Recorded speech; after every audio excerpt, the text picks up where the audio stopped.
നമ്മുടെയൊക്കെ അച്ഛനമ്മമാരെ പോലെ സ്വീറ്റായിട്ടുള്ള ആൾക്കാർക്ക്, എന്നാൽ സ്വീറ്റ് അധികം കഴിക്കാൻ പറ്റാത്ത ആൾക്കാർക്ക് നമുക്കൊരു ഹെൽത്തി ചെറിയൊരു സ്വീറ്റായിട്ടുള്ള ഐറ്റംസ് ഉണ്ടാക്കി കൊടുത്താലോ?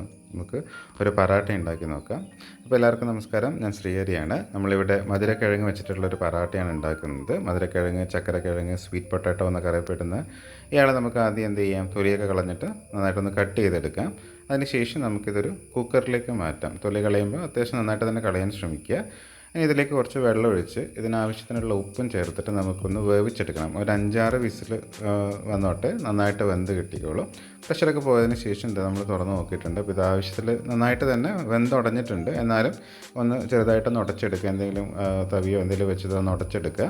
നേരത്തെ തൊലി കളയുമ്പോൾ പോവാത്ത തൊലികളുണ്ടെങ്കിൽ ഈ സമയത്ത് എടുത്ത് കളയാൻ വളരെ എളുപ്പമായിരിക്കും. ഇനി ഞാൻ അതിലേക്ക് ഏകദേശം 2 കപ്പോളം ഗോതമ്പ് പൊടി ചേർത്തിട്ടുണ്ട്. അതുപോലെ ഈ ആട്ട ചേർത്തതിന് ശേഷം അതിനാവശ്യമുള്ള ഉപ്പും ചേർത്തിട്ട് നന്നായിട്ടൊന്ന് കുഴച്ചെടുക്കാം.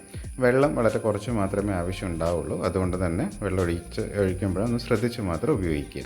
നന്നായിട്ട് കുഴച്ചെടുക്കുക. ചപ്പാത്തിക്കൊക്കെ കുഴക്കുന്ന പോലെ തന്നെ നന്നായിട്ട് കുഴയ്ക്കുക. ഭയങ്കര സോഫ്റ്റായിട്ട് വേണ്ട, കുറച്ച് ഹാർഡായിട്ട് തന്നെ കുഴച്ച് വയ്ക്കാം. അല്ലെങ്കിൽ പരത്താൻ നേരത്തേക്ക് ഭയങ്കര വാട്ടറി ആയി പോകും. അതിലേക്ക് നെയ്യോ ബട്ടറോ ഒന്ന് തടകിയിട്ട് ഒരു 5 മിനിറ്റ് വയ്ക്കാം. അതിനുശേഷം സാധാരണ ചപ്പാത്തിയൊക്കെ പരത്തുന്ന പോലെ തന്നെ നമുക്കൊന്ന് പരത്തിയെടുക്കാം. പരത്തിയെടുക്കുമ്പോൾ ഒന്ന് ശ്രദ്ധിക്കുക. നന്നായിട്ട് പരത്തിയെടുത്തതിന് ശേഷം നമുക്ക് എന്ത് ചെയ്യാം? സാധാരണ നല്ല തവയൊക്കെ വെച്ച് അതൊന്ന് ചൂടായി വരുമ്പോഴേക്കും അതിലേക്ക് മാറ്റിയിട്ട് 2 സൈഡ് നന്നായിട്ടൊന്ന് വേവിച്ചെടുക്കാം. നല്ല രീതിയിൽ പൊങ്ങി വരുന്ന, നല്ല ഫ്ലഫി ആയിട്ട് വരുന്നതാണ്. അതുകൊണ്ട് തന്നെ വളരെ സോഫ്റ്റ് ആയിട്ടുള്ളതാണ്.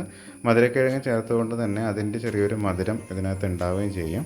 എന്നാൽ എല്ലാവർക്കും ഹെൽത്തി ആയിട്ടുള്ളൊരു സാധനമാണല്ലോ, അപ്പോൾ എല്ലാവർക്കും കഴിക്കാനും പറ്റും.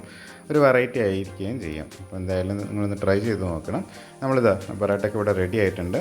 ചൂടോടുകൂടി തന്നെ സെർവ് ചെയ്യാം. നമുക്ക് ഇഷ്ടമുള്ള സൈഡ് ഡിഷ് വേണമെന്നൊന്നുമില്ല കേട്ടോ. ഇല്ലാതെ തന്നെ വെറുതെ കഴിക്കാൻ തന്നെ വളരെ രുചിയാണ്. കാരണം ഇതിനകത്ത് നമ്മൾ മധുരക്കിഴങ്ങ് ചേർത്തുകൊണ്ട് തന്നെ ആ ഒരു സ്വീറ്റ്നെസ് ഉള്ളതുകൊണ്ട്. അപ്പോൾ എന്തായാലും എല്ലാവരും ഒന്ന് ട്രൈ ചെയ്ത് നോക്കുക. താങ്ക്